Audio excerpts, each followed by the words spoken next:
네 개의 복음서, 네 명의 저자. 그런데 이 이야기들이 사실은 하나의 거대한 그림을 그리고 있다면 어떨까요? 오늘은 바로 그 비밀을 함께 파헤쳐 보려고 합니다. 우리가 성경을 읽다 보면 마태, 마가, 누가, 요한 다 다른 이야기를 하는 것 같잖아요? 특히 어떤 부분은 이거 왜 내용이 다르지? 하고 고개를 갸웃하게 만들기도 하죠. 어떻게 이 네 개의 다른 조각이 한 사람, 예수의 삶이라는 하나의 그림으로 맞춰질 수 있을까요? 이게 사실 수세기 동안 수많은 사람들을 사로잡았던 아주 오래된 질문입니다. 가장 대표적인 예시를 한번 볼까요? 바로 예수의 족보입니다. 마태복음은 아브라함에서 시작하는데 누가복음은 이걸 거슬러 올라가다 못해 인류의 시조인 아담까지 가버립니다. 언뜻 보면 이거 완전 모순 아닌가? 쉽죠? 바로 여기서부터 우리의 탐구가 시작되는 겁니다. 근데 정말 흥미로운 건요. 학자들은 이런 차이점들을 실수했네 하고 넘기지 않는다는 거예요. 오히려 각 저자가 진짜 하고 싶었던 이야기의 핵심으로 들어가는 아주 중요한 단서라고 생각하죠. 자, 그럼 이 복잡한 퍼즐을 풀 열쇠는 대체 뭘까요? 학자들이 이 네 개의 이야기를 하나의 거대한 서사로 엮어낼 때 사용하는 아주 강력한 도구가 하나 있습니다. 바로 복음서 조화, 영어로는 Gospel Harmony라고 불리는 방법입니다. 이름이 좀 어렵게 들릴 수도 있는데 사실 원리는 간단해요. 내 복음서에 나오는 사건들을 시간 순서대로 마치 신문기사 여러 개를 비교하듯이 나란히 놓고 보는 거예요. 이렇게 평행하게 놓고 보면 예전에는 미처 보지 못했던 것들이 보이기 시작합니다. 자, 여기 실제 예시를 한번 보세요. 사두개인들의 질문이라는 똑같은 사건을 다루고 있거든요. 마가, 마태, 누가의 기록이 나란히 있죠? 표현을 자세히 보면 조금씩 달라요. 부활이 없다 하는 사두개인들이 와서 이런 식으로요. 하지만 결국 이야기의 핵심은 정확하게 일치하는 걸 바로 확인할 수 있습니다. 그렇다면 학자들은 구체적으로 어떤 연장을 가지고 이 거대한 퍼즐을 맞추는 걸까요? 그들의 작업 도구 상자를 한번 살짝 열어보겠습니다. 우선 마태, 마가, 누가복음 이 세 개를 먼저 봐야 합니다. 이 세 복음서는 내용이나 구조가 너무 비슷해서 학자들이 함께 본다는 뜻으로 공관복음서라고 따로 묶어서 불러요. 그만큼 많은 이야기를 공유하고 있다는 뜻이겠죠?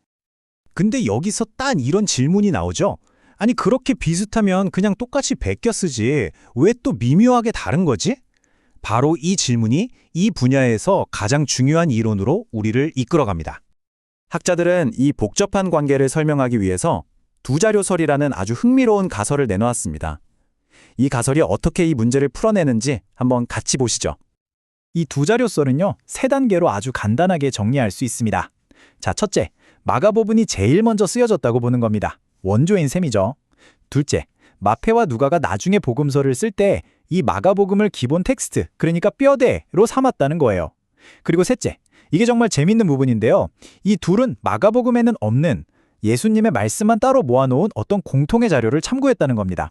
지금은 사라져서 볼 수 없는 이 가상의 자료를 학자들은 자료라는 뜻의 독일어 퀼레의 앞글자를 따서 Q 자료라고 부릅니다.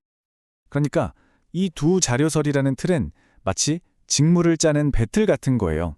마가복음과 Q자료라는 시실과 날실에다가 각 저자가 가지고 있던 자신만의 고유한 자료를 더해서 어떻게 자신만의 독특한 패턴, 즉 신학적인 관점이 담긴 이야기를 엮어냈는지 이걸로 분석할 수 있게 되는 거죠.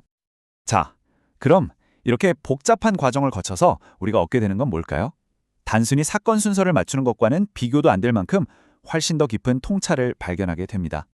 바로 이게 핵심입니다. 이 조화 작업을 통해서 보면 네 개의 복음서가 각각 예수에 대한 굉장히 독특한 초상화를 그리고 있다는 사실이 선명하게 드러나요. 마태는 유대인들을 향해 예수를 약속된 메시아로, 그리고 마가는 행동하는 주님으로, 또 역사가인 누가는 모든 인류를 위한 인자로, 마지막으로 요한은 그 신적인 본질인 말씀, 즉 로고스로서의 예수를 강조하고 있는 겁니다.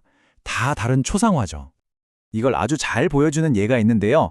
저명한 학자 A.T. 로버트슨의 말을 빌리자면 예수의 탄생 이야기를 누가는 어머님 마리아의 시선에서, 그리고 마태는 아버지인 요셉의 시선에서 서술한다는 겁니다. 보세요. 관점은 다르지만 틀린 게 아니죠. 오히려 서로를 보완하면서 하나의 사건을 훨씬 더 입체적으로 만들어주는 거예요. 바로 이 지점이 오늘 이야기에서 가장 중요합니다. 복음서의 차이점들은 모순이 아니라 마치 하나의 대상을 여러 각도에서 동시에 촬영한 카메라 앵글 같은 겁니다. 모든 앵글에서 찍은 화면이 다 모여야만 비로소 그 대상의 완전한 모습을 이해할 수 있는 것처럼 말이죠. 그렇다면 이 모든 조화 작업의 진짜 목적은 뭘까요? 우리가 왜 이렇게까지 노력하는지 그 최종적인 가치를 한번 정리해 보겠습니다. 여기서 꼭 기억해야 할 점은 복음서 조화의 목표가 4개의 개성 넘치는 목소리를 하나로 뭉개서 밋밋하고 단조로운 이야기 하나를 만드는 게 절대 아니라는 겁니다. 오히려 정반대예요. 진짜 목표는 4개의 다른 관점을 함께 보면서 마치 우리가 두 눈으로 사물을 볼 때 원근감과 깊이감이 생기는 것처럼 예수라는 한 인물에 대해 훨씬 더 풍부하고 입체적이고 또 심오한 이해에 도달하는 것, 바로 그겁니다. 마지막으로 이런 질문을 던지면서 오늘 이야기를 마무리하고 싶습니다. 이건 비단 복음서만의 이야기는 아닐 겁니다. 우리 삶에서 마주하는 수많은 다른, 때로는 서로 부딪히는 이야기들을 조화롭게 보려는 노력은 과연 우리를 어떤 더 깊은 진실로 이끌어줄 수 있을까요? 한 번쯤 깊이 생각해 볼 만한 질문인 것 같습니다.